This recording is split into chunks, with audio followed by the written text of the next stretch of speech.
Salam jumpa di Tribun Ambon hari ini edisi 29 Februari 2024. Selamat akan menghadirkan sejumlah informasi terupdate dari Kota Ambon dan sekitarnya. Bersama saya Tanita Patesina, inilah Tribun Ambon hari ini. Kita mulai dengan berita pertama. Jaksa tangkap tersangka korupsi proyek Pasar Langgur di Bandara Patimura Ambon. Ternyata mau ke Bali. Tim penyidik Kejaksaan Tinggi Maluku menangkap satu tersangka proyek pembangunan Pasar Langgur di Bandara Patimura Ambon, Rabu 28 Februari 2024. Satu tersangka itu yakni Tony Benlas alias TB, Direktur PT Fajar Baru Gemilang, selaku kontraktor dalam proyek tahun 2015 hingga 2018 itu. PLT Kasipenkum dan Humas Kejati Maluku, Aisyit Latukonsina mengatakan terdakwa hendak ke Denpasar, namun transit terlebih dahulu di Kota Ambon. Selanjutnya tersangka langsung ditangkap lantaran dinilai tidak kooperatif terhadap panggilan jaksa. Tersangka dipanggil berulang kali, namun tak mengindahkan surat pemanggilan penyidik. Sebelumnya dalam proyek pembangunan Pasar Langgur ini, Kejati Maluku juga telah menetapkan dua tersangka lainnya yang kini berkas mereka sudah masuk di pengadilan. Mereka diantaranya Kepala Dinas Koperasi Kota Tual berinisial DFF dan Ricardo Stanlain alias RT selaku konsultan pengawas proyek bernilai miliaran rupiah itu.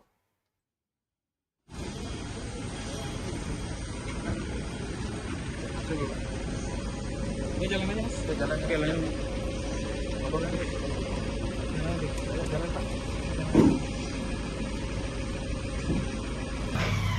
Terhadap tersangka TB, ini merupakan proses penyidikan yang sudah kita lakukan dalam tindak pidana korupsi pembangunan Pasar Langgur.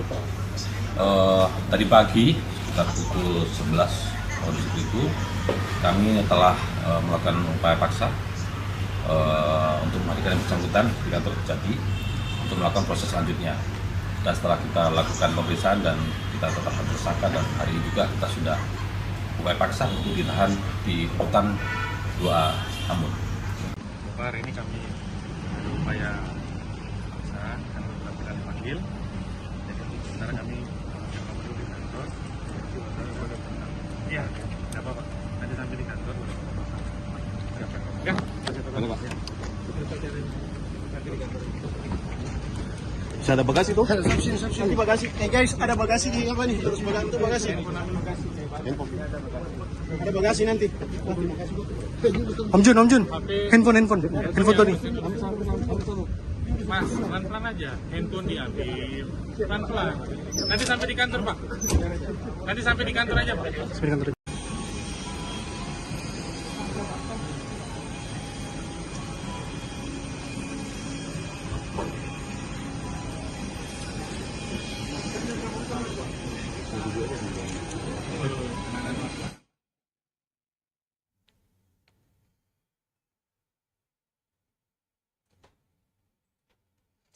Usai ditangkap di Bandara Patimura Ambon, jaksa giring kontraktor proyek Pasar Langgur ke rutan.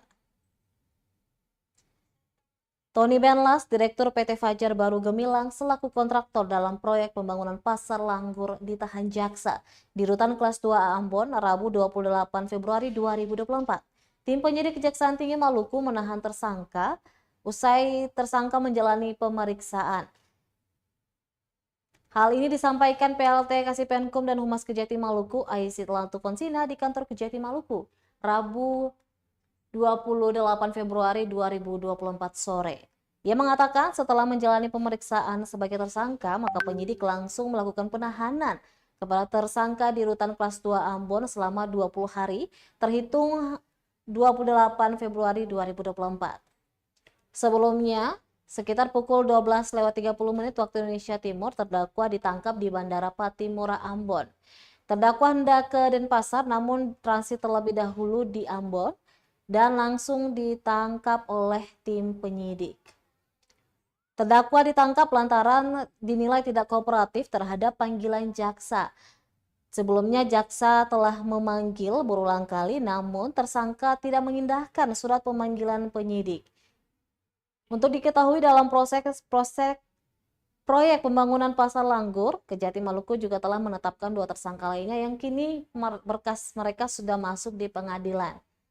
Mereka diantaranya Kepala Dinas Koperasi Kota Tual, berinisial DFF, dan RT selaku konsultan pengawas proyek tersebut.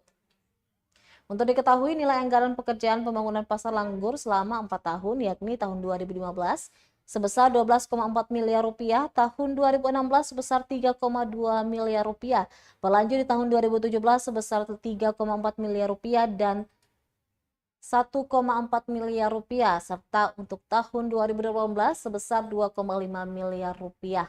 Dan dalam pekerjaan tersebut diduga terjadi kerugian keuangan negara sebesar 2,5 miliar sekian. Bersalah ya. Terkait dengan apa yang dia sampaikan itu merupakan hak dari tersangka. Namun yang pasti kami telah mengumpulkan alat bukti sebagaimana dijelaskan dalam pasal 184. Bahkan ahli juga kita periksa, bahkan kerugian negara juga sudah terbit. Oleh karenanya kami penyidik telah sangat profesional, komprehensif mengumpulkan semua alat bukti, dan kami yakin dalam perkara ini bisa terbukti. Bahkan untuk 2 tersangka sebelumnya sudah kita limpahkan dan sudah mulai persidangan. Demikian teman-teman.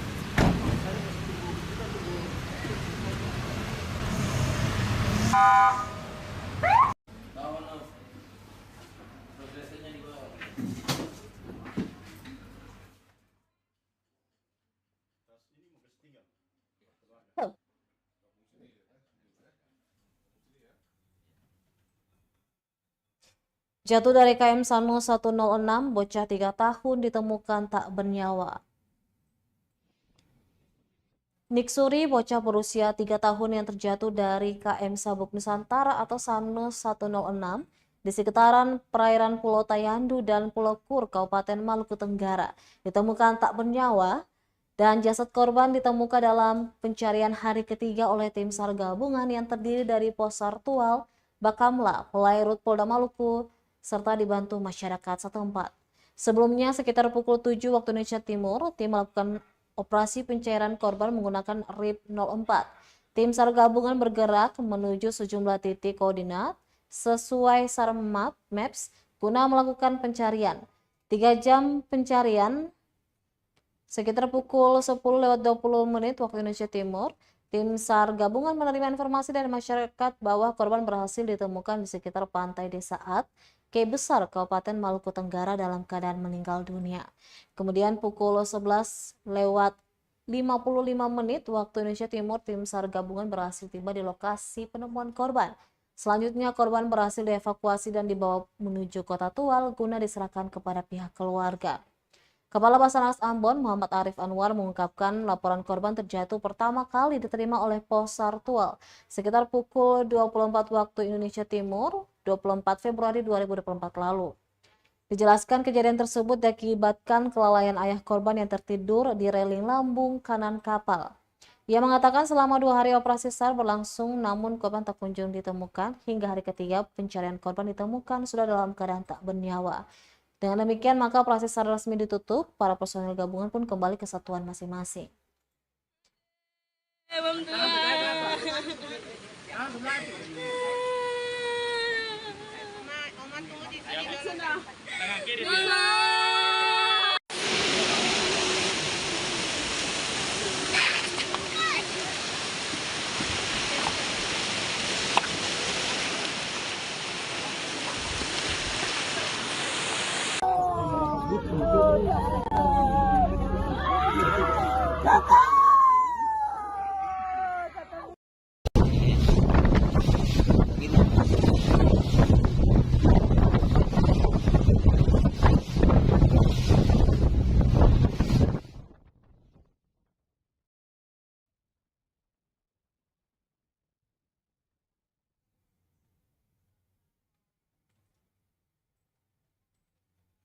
Kita beralih ke berita selanjutnya. Tribuners pastikan kesiapan tuan rumah KKN kebangsaan. Tim Belmawa kunjungi Universitas Patimura Ambon. Tim Direktorat Pembelajaran dan Kemahasiswaan atau Belmawa mengunjungi Universitas Patimura Ambon, Kamis 29 Februari 2024.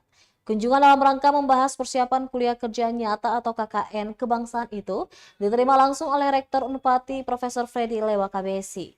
Rombongan terdiri dari Danik Wardani selaku penanggung jawab kelompok kerja Belmawa, Direktorat Pembelajaran dan Kemahasiswaan, Direktorat Jenderal Pendidikan Tinggi Riset dan Teknologi.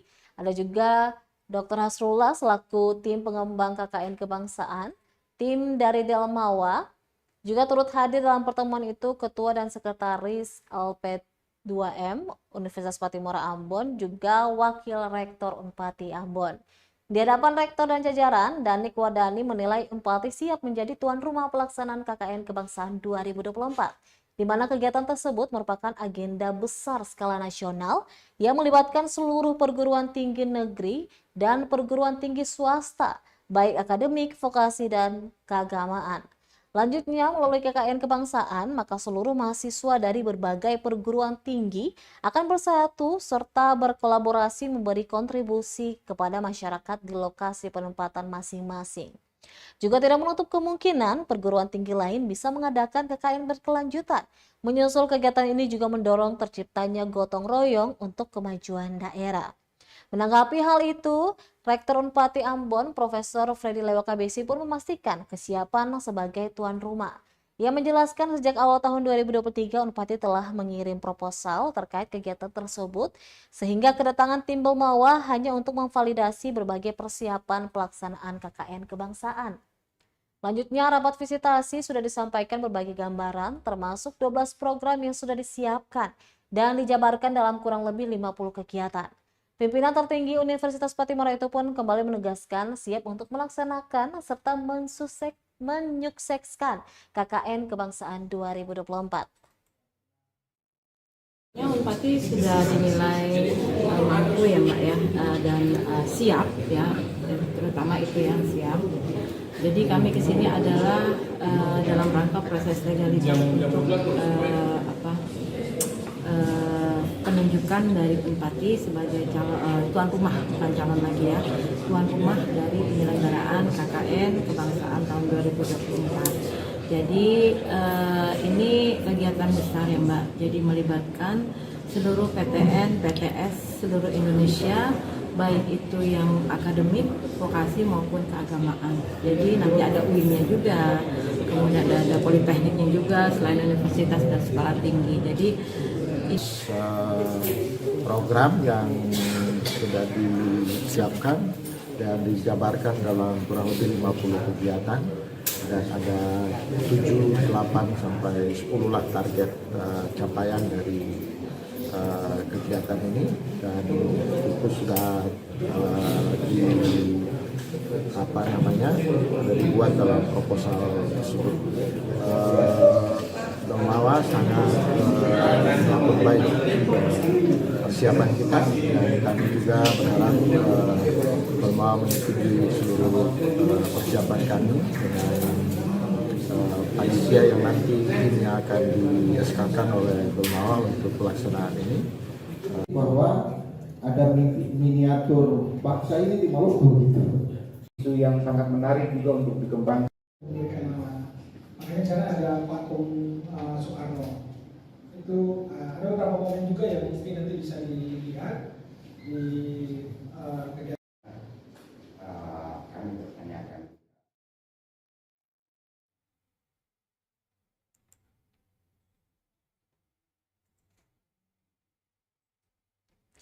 Unpati tuan rumah KKN Kebangsaan 2024, ini kata Dr. Hasrullah. KKN Kebangsaan tahun 2024 bakal berlangsung di Bumi Raja-Raja Juli hingga Agustus mendatang, dengan melibatkan sebanyak 500 mahasiswa dari puluhan perguruan tinggi negeri maupun swasta yang akan ditempatkan di 3 kabupaten dan 1 kota. Kepada tribunambon.com, Dr. Hasrullah selaku penggagas dan reviewer KKN Nasional Kebangsaan mengatakan program ini merupakan kekuatan besar yang akan melahirkan para pemimpin bangsa di masa depan. Belasan program dengan target capaiannya diyakini memberikan nilai lebih dalam pembentukan karakter sebagai pemimpin bangsa. Kolaborasi dengan berbagai stakeholder hingga level terkecil juga akan memberikan penguatan. Lain daripada itu, tradisi, budaya, serta local experience Maluku akan semakin dikenal luas dan menjadi pengalaman tak terlupakan setiap peserta. Pasalnya Maluku memiliki karakteristik kepulauan seluas wilayah 711.480 km persegi dengan luas daratan 7,6% dan luas lautan 92,4%. Total panjang garis pantai 10.662 km dan memiliki 1.340 pulau. Karakteristik tersebut memiliki keunikan yang tak ditemukan di 37 provinsi lainnya, serta masih banyak lagi potensi sumber daya alam untuk digali dan dikembangkan demi pemberdayaan masyarakat terkhususnya di pedesaan. Sehingga melalui KKN kebangsaan harapan besarnya ialah seluruh mahasiswa se-Indonesia dapat memacu kemajuan masyarakat pedesaan di Maluku. Diketahui Universitas Patimura Ambon akan menjadi tuan rumah pelaksanaan KKN kebangsaan 2024. Murah Prof. Freddy yang bersedia menjadi tuan rumah. Menjadi sebuah tuan rumah itu apalagi mengumpulkan mahasiswa universitas dari Sabang sampai Merauke, dari Unsrat sampai ke Udayana. Ini artinya mengumpulnya kader-kader muda dan yang bisa melahirkan pemimpin-pemimpin ke depan. Itu yang pertama. Yang kedua, terjadinya kohesivitas ya, baik dalam bentuk program kerja, kolaborasi dengan beberapa, termasuk kerjasama dengan TNI, kemudian Departemen, Kepala Desa, Pak Camat, Pak Bupati. Itu artinya sejak mahasiswa ditanamkan bahwa seorang pemimpin yang berasal dari KKN kebangsaan itu bisa ke depan menjadi figur yang bisa melanjutkan generasi bangsa. Kemudian yang ketiga, kita mengenal yang Bupati dengan terkenal dengan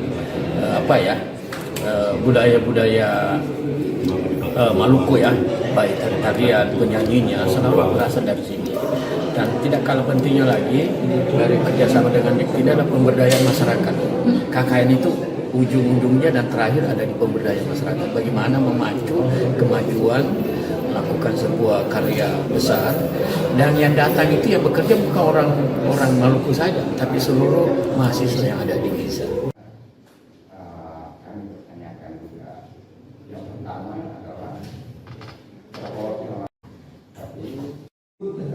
Selain itu kita terkenal, kalau bicara Pulau Buru itu terkenal dengan minyak kayu putih. Itu mungkin Bapak dan Ibu sudah pernah bersama bersama Bapak Ibu ya. Yang pertama dalam bidang perikanan itu menjadi salah satu ikon daripada Maluku sebagai daerah kepulauan. Memberikan nama. Makanya di sana ada patung Soekarno. Itu ada beberapa momen juga yang mungkin nanti bisa dilihat di kegiatan.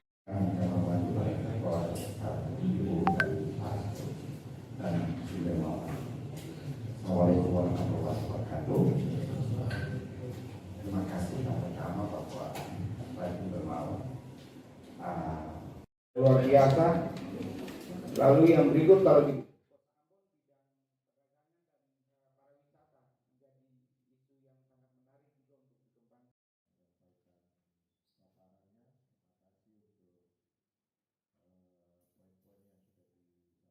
Ini sama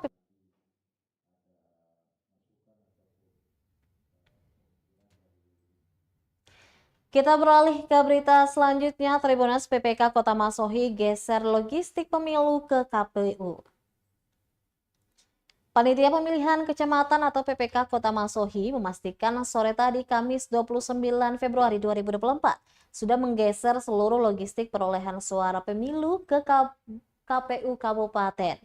Ketua PPK Kota Masohi Iqbal Sowakil menjelaskan pergeseran logistik itu akan dilakukan setelah pihaknya menyerahkan berita acara hasil pleno tingkat kecamatan kepada para saksi parpol, saksi presiden dan wakil presiden, dan perseorangan DPD RI serta Forkopimcam.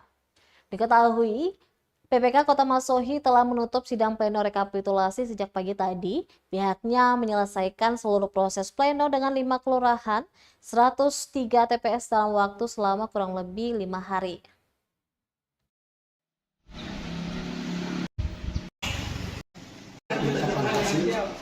sesuai rencana itu distribusi logistik juga dari PPK ke KPU laksanakan hari ini. Ya. Nanti sore penyerahan berita acara langsung KPU laksanakan pergeseran logistik dari PPK ke KPU.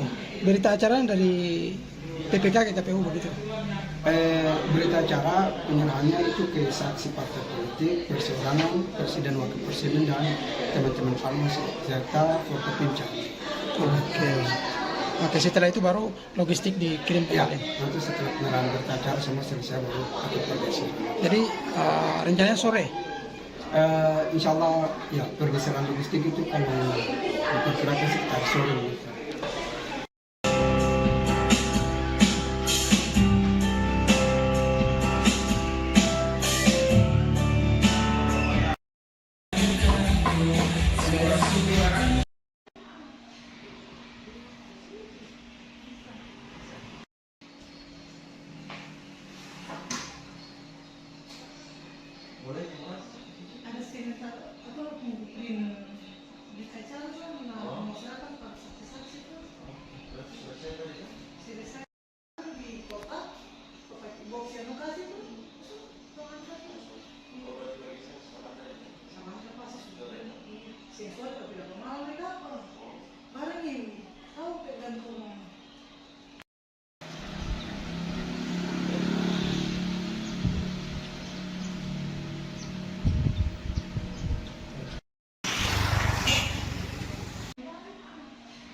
Rekap suara tingkat Kabupaten Maluku Tenggara dijaga ketat aparat keamanan. Sejumlah jalan diblokade. Rapat pleno rekapitulasi suara tingkat Kabupaten Maluku Tenggara di Aurelia Hotel Kimson, Jalan Jenderal Sudirman, Kelurahan Ohoijang dijaga ketat aparat gabungan Kamis 29 Februari 2024. Ruas jalan utama juga ikut diblokade untuk sementara waktu. Pantauan tribunambon.com pukul 13 waktu Indonesia Timur nampak sejumlah aparat gabungan dari Satuan Brimob memblokade ruas jalan utama tempat berlangsungnya rapat pleno. Blokade dimulai dari Bank BRI Ohoijang hingga depan Hotel Aurelia Kimson. Kawat berduri bareli juga ditempatkan di ruas jalan perempatan lampu merah Ohoijang. Sementara aparat dengan senjata lengkap nampak mengamankan sejumlah titik yang menjadi pusat kericuhan massa beberapa waktu lalu. Sejumlah mobil barakuda pun terparkir siaga di depan lapas kelas 3 Betual. Wakal Polres Maura Kompol Izak Risambesi mengatakan Polres Maura bersinergi untuk mengamankan tahapan pleno rekapitulasi suara tingkat kabupaten. Menurutnya, pengamanan ini berlaku dari tanggal 29 hingga 5 Maret 2024. Sesuai waktu yang telah ditetapkan KPU Maura. Untuk itu, ia menghimbau kepada seluruh masyarakat yang berada di Kabupaten Maura agar menjaga stabilitas guna terciptanya harmonisasi yang baik. Sementara itu, untuk rapat pleno yang dihadiri oleh Forkopimda, Bawaslu Malra, serta seluruh saksi dari pasangan calon dan saksi dari partai peserta pemilu 2024 berlangsung tertib dan aman. Bawaslu Tegal beserta seluruh jajarannya sehingga seluruh tahapan penyelenggaraan pemilu dapat terlaksana dengan tertib dan lancar. Saya sungguh memahami dalam tahapan tersebut terdapat hambatan dan tantangan, namun dengan dasar semangat, komitmen,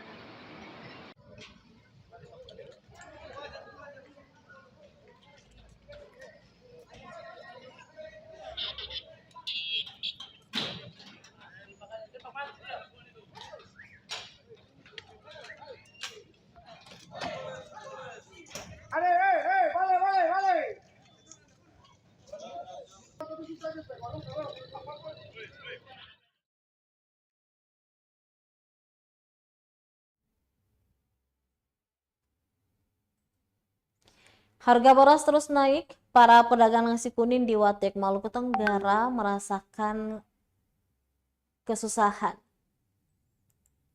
Naiknya harga beras di Kabupaten Maluku Tenggara pasca pemilu 2024 berimbas langsung pada pedagang makanan. Salah satunya dirasakan Rahma 50 tahun, salah satu pedagang nasi kuning di kawasan Watek. Ia lagi-lagi harus mengelus dada karena kebijakan pemerintah yang dahulu konon pro pada wong cilik kini hanya jargon pemanis. Pasalnya sebelum naik harga beras masih cukup terjangkau bagi pedagang yakni di angka Rp13.000 per kilogram. Namun melonjak menjadi Rp17.000 atau naik sekitar Rp4.000. Jadinya kata dia omset sehari yang biasanya menyentuh Rp1 juta turun drastis menjadi Rp700.000. Angka tersebut menurutnya jauh dari omset biasanya kala harga beras masih normal. Lanjutnya, sebelum naik biasanya per karung ukuran 18 kg seharga Rp230.000, namun kini naik menjadi Rp280.000. Meski harga naik, namun ia tidak bisa mengurangi porsi makanan. Apalagi nasi menjadi primadona utama dalam jualannya. Ia pun harus berputar otak agar makanannya tetap laku. Ia berharap pemerintah bisa melihat pedagang kecil yang berjualan di pinggir jalan.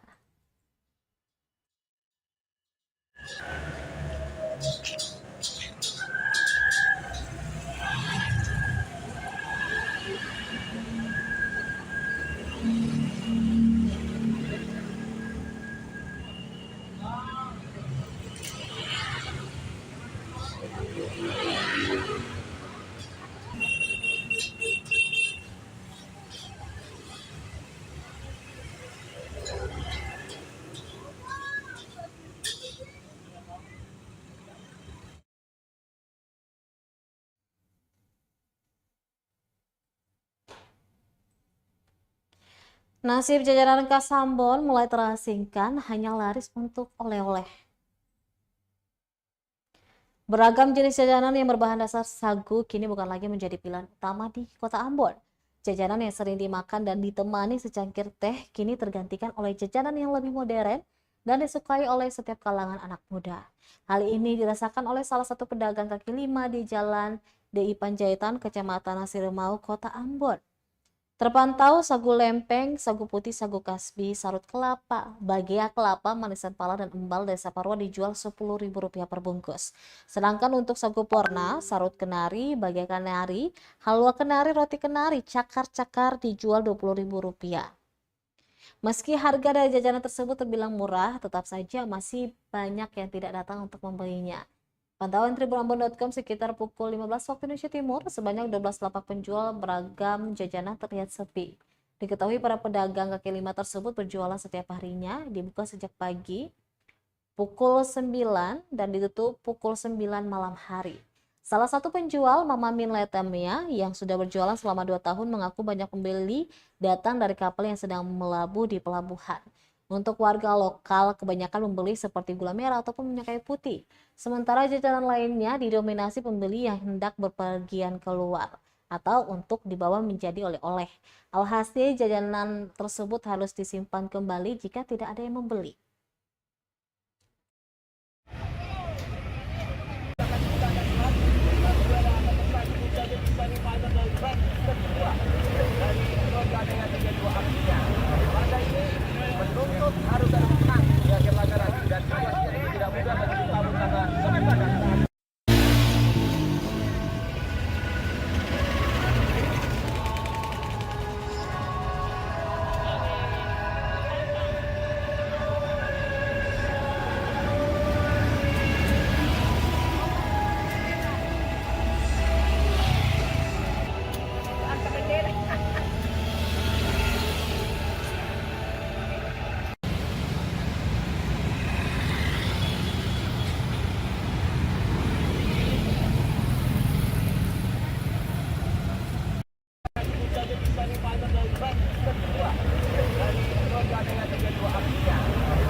Baik, Tribuners, demikianlah Tribun Ambon hari ini edisi 29 Februari 2024.